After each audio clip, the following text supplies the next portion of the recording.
नमस्ते दोस्तों, आज मैं आपको बताने वाला हूँ कि काला अष्टमी के दिन आपको क्या करने चाहिए। शुभ योग, शुभ मुहूर्त और कैसे पूजा करनी है, भैरव जी को कैसे आप मनाएं और इतना महत्व क्यों है काला अष्टमी का। काला अष्टमी हर महीने 2 बार आती है, कृष्ण पक्ष और शुक्ल पक्ष में। तो पंचांगों के अनुसार चैत्र माह की कृष्ण पक्ष की अष्टमी तिथि 22 मार्च को सुबह 4:23 से शुरू होगी, जो अगले दिन 23 मार्च को सुबह 5:23 पर समाप्ति होगी। निशा काल पे भगवान काल भैरव की पूजा विशेष महत्व है। ऐसे में 22 मार्च को चैत्र माह की काला अष्टमी मनाई जाएगी। इसका व्रत भगवान काल भैरव की पूजन किया जाता है।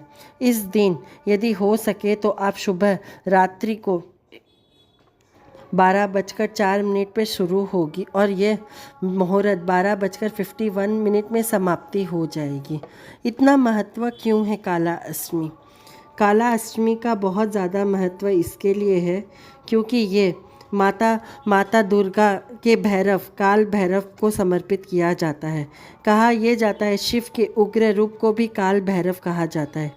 इस दिन भैरव भगवान के पूजा करने से भय, संकट, रोग और शत्रु बाधा से मुक्ति मिलती है।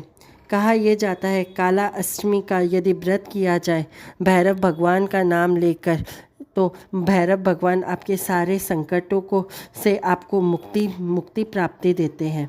इस साल काला अष्टमी के जो शुभ योग है, मान्यता ये भी जाता है फाल्गुन माह के काला अष्टमी वीर्यान और शिववास का संयोग बन रहा है।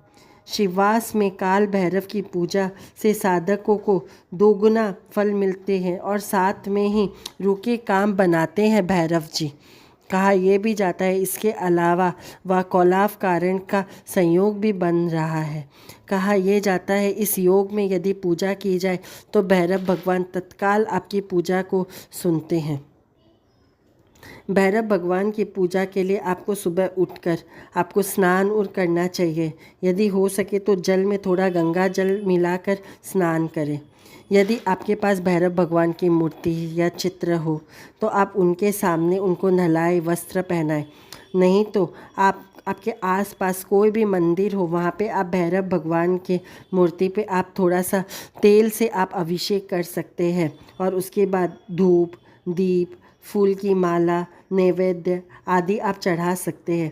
भैरव भगवान के मंत्रों का भी वहाँ पर आप जाप कर सकते हैं और नहीं तो भैरव चालीसा का पाठ भी कर सकते हैं। काला अष्टमी के दिन भगवान काल भैरव को सबसे ज़्यादा प्रिय भोग उड़द के दाल के लड्डू होते हैं। कहा यह जाता है उड़द के पकौड़े बहुत ज़्यादा भैरव भगवान को पसंद है। यदि हो सके तो उड़द के पकौड़े के साथ में आपको दही चढ़ाना चाहिए और दही में आप 1 चुटकी सिंदूर मिला दें, उससे भैरव भगवान अति प्रसन्न होते हैं। काल भैरव को यदि हो सके तो आप काले वस्त्र भी अर्पित कर सकते हैं, नहीं तो काली चुन्नी का। संभव ये भी होता है काला अष्टमी के दिन भैरव भगवान के मंदिर में जाकर ही पूजा करनी चाहिए और मंदिर के बाहर गरीबों को, ज़रूरतमंद को ज़रूर दे। और यदि आपको काले कुत्ते उस दिन मिल जाए तो आपको रोटी में घी लगाकर उसे कुत्तों को खिलाने चाहिए। कहा यह जाता है भैरव भगवान उससे अति प्रसन्न होते हैं। इस दिन यदि हो सके तो आप भैरव मंदिर में आप एक लाल कपड़ा ले, उसके अंदर में आपको 1 मुट्ठी चावल और 1 मुट्ठी काली उड़द मिलानी है और उसके बाद अपने सर से वार कर भैरव मंदिर में भैरव भगवान को चढ़ाकर आ जाए। ऐसा कहते हैं यदि ये उपाय किया जाए तो आपके समस्त संकटों को भैरव भगवान हर लेते हैं। यदि हो सके काला अष्टमी के दिन भैरव भगवान का मंत्र जाप करना चाहिए। आप कोई भी मंत्र नहीं जाए तो ओम काल भैरवाय नमः या ओम श्रीम बटुक भैरवाय नमः, इस मंत्रों का भी जाप कर सकते हैं।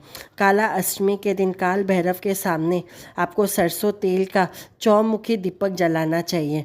यदि 1 मुखी दीपक जलाते हैं तो भैरव भगवान अति प्रसन्न होते हैं और चौमुखी दीपक यदि जलाते हैं तो आपके ऊपर नज़र, बाधा या आपके व्यापार में बंधन हो, वह सब भैरव भगवान खोल देते हैं।